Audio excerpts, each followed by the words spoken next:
Hi yogis, welcome to another video. Thanks for joining me today. If we haven't met already, I'm Leah, and rather than just taking you through some kind of home practice today, I wanted to offer some tips for anyone who's looking to start a home yoga practice. So before we start talking about equipment and props, etc, I just wanted to point out a couple of things before we really get started. Firstly, you don't need anything to practice yoga. You don't need any fancy props, mats, clothes or anything. As long as you have a body, you can practice yoga. I'm only going to be giving you a few suggestions of things today for people who have actually asked me what do I use, or if you're not too sure and you do want to buy yourself some props, what you might prefer to get. Secondly, yoga is not just a short practice every single day. We practice yoga on our mats, able to start to think about taking the yoga practice into our everyday life. So in case you've never been told, yoga means oneness or union. So union of the body, the breath, the mind, the spirit, and drawing it all together as one. And if we can take that from our daily practice on the mat into our everyday life, that is when we're truly practicing yoga.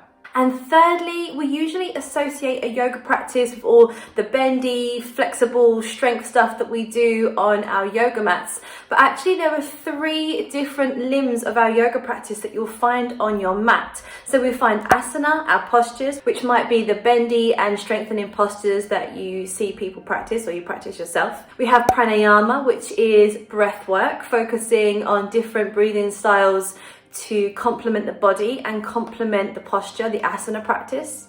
And we have dhyana, meditation. So yoga practice doesn't just have to be getting sweaty, getting bendy on your mat. It also has a lot to do with the breath work and the meditation that follows also. So when we bring all 3 of those practices together, the asana, the dhyana and the pranayama, we start to create a practice that we can take into our everyday life. Alright, so my first tip for starting a home yoga practice is to find your space. So a lot of us don't have masses of space at home. I know I definitely don't. If you don't have a ton of space, then you might not be able to designate a particular area of your house to your yoga practice. If you can, maybe you'll roll out your mat and you'll have your candles. Maybe you want to have some cushions and things in that area or in that room where you can leave it there. But if you can't, then there are a few things that you can do just to create a little bit of, ambience and kind of make it feel a little more inviting for your yoga practice. So rolling out your mat or laying a towel or just having a nice carpeted area on the ground to make sure that you're comfortable. And you might like to use a blanket during your practice. I usually find it quite comfy to have a blanket for shavasana at the end of your practice or for more restorative poses. Also for any poses where you feel that your knees or your wrists might take a little bit too much impact. If you're not comfortable kneeling onto the ground or onto a mat, you might prefer to have a blanket to make yourself more comfortable. You might also like to light candles, or if you have a salt lamp, this can really help to encourage you feel a little bit more relaxed and really draw you into your practice. I personally love to burn incense. So my favorite is Nag Champa.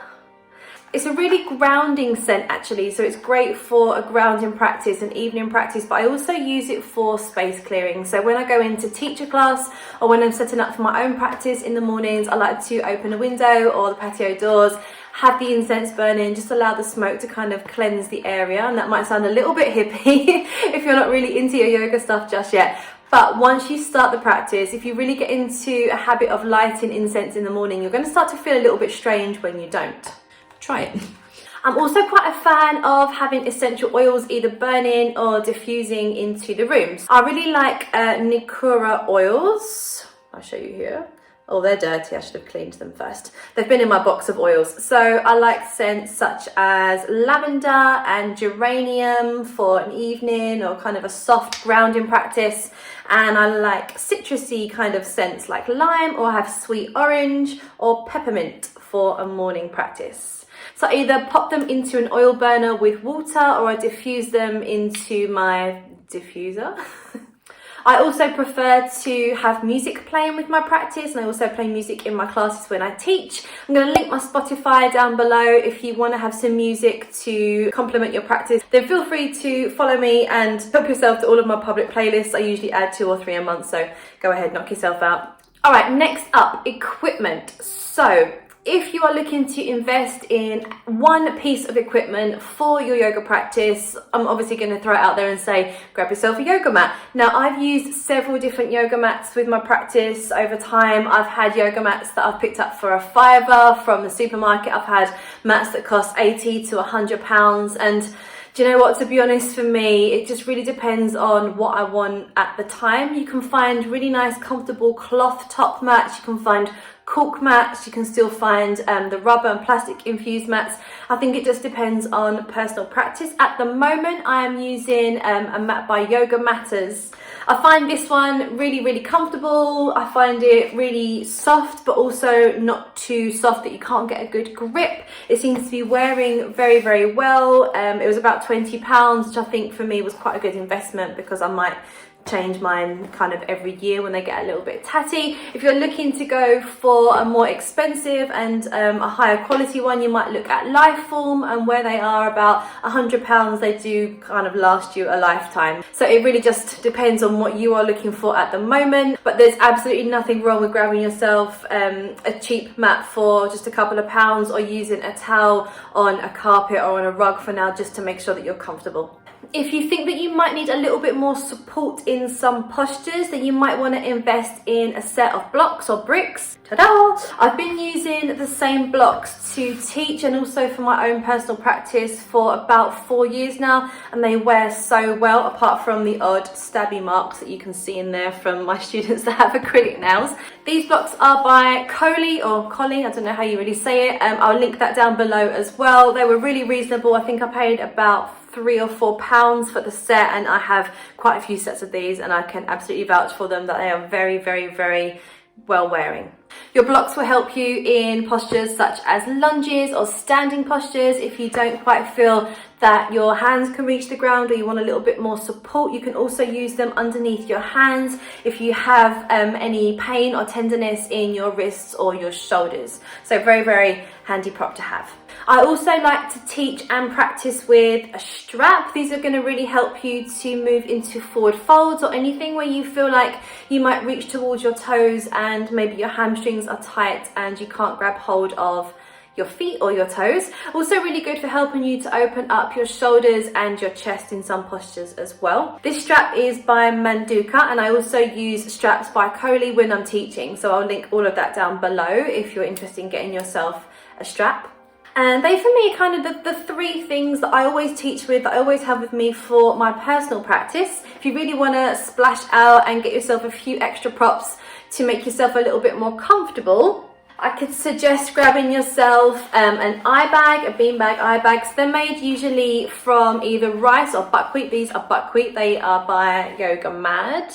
I've grabbed these mainly for my students. I don't personally like using the eye mask myself, but everybody says it does feel quite nice to have the eye mask on at the end of your practice, especially when you're moving into Shavasana. Really nice way to kind of bring the attention to the space between your eyebrows and draw your attention inwards. And I'll also link that below. I love my bolster. So I have a bolster by Basaho. Basaho, I don't know if I said that right. I'm sorry if you are Basaho and I didn't say that right. Really, really comfy. Again, it's a buckwheat bolster. You can remove as much of the filling as you want to make it a bit more comfortable, so you can have it firm or you can have it soft. It's great for restorative postures. It's great for popping underneath your knees in Shavasana. It's also really good to sit on for meditation, and I also would be sitting on this right now if it didn't put me out of shot with the camera. So now I'm just on the ground, very uncomfortable. But yeah, bolster is the way forward when you want to just feel a little bit more bougie in your yoga practice. And I did already mention a blanket, but you can just grab any kind of blanket. You can get specific yoga blankets. They are firmer. They are usually more comfortable to use in postures, to be able to roll up or tuck underneath you. But I personally really like my really cheap fleecy blanket just to sling over me at the end of my practice to get really cozy. Alright, so we've covered ambience and props, and the last thing I want to touch on now is your actual practice itself. So if you are following teachers online, on YouTube, on any kind of app, then I want to encourage you to try different things, try different teachers, try different styles. Most teachers specialize in one particular style. So you might have one teacher that you really like for vinyasa, you might have one teacher that you really like for yin, you might have one teacher you really like for a meditation or a yoga nidra or a restorative kind of practice, a slower practice. So play around with different practices and find out what you like. There are so many different styles and you really don't know what you like unless you try them all, right? So explore different teachers. Different teachers will bring different things to your practice, and I'm a strong believer that you will learn something from every teacher, from every practice, even if the thing you learn is that you didn't like it. That's still a lesson. It's still a valid lesson to take away from that practice. It's really great to begin your practice online. I started mine with YouTube tutorials also. I would, however, encourage you as often as you can to get into a class. Most teachers, although as far as I'm aware, not all, but most teachers are trained to be able to not necessarily adjust, but give advice for different postures for different body types. Remember that it's not a case of one posture fits all when it comes to yoga. Different postures will feel different on different bodies, and it's really important for you to find yourself a teacher that will be able to guide you to the right posture for your body. So by the right posture, I mean one that feels comfortable, one that's going to benefit you the most, whether that's for flexibility, for pain relief, or for strength. And then once you've started to explore different practices, different teachers, different styles, you'll start to probably feel like you want to explore movement yourself. And this is where the self-led asana, your posture practice, really comes into play. So maybe starting with a led practice by a teacher, 10, 15, 20 minutes, then starting to go off and explore your own movement. Maybe you'll find when you are practicing with a teacher online that you then start to feel like, hang on, this feels better for my body, or you feel like you want to ease off the posture and come into something more restorative. Maybe you want to take it a little bit deeper and explore more strengthening postures within a practice. This is where your practice comes in, and I'd really encourage you to explore that. So even if you're working with a teacher online, whether that's a live streamed class or a filmed practice that's uploaded onto YouTube or an app, if it doesn't really feel good for you, or it feels like it's not really serving you in that moment, then explore it and try something more. And this is how you start to develop your practice.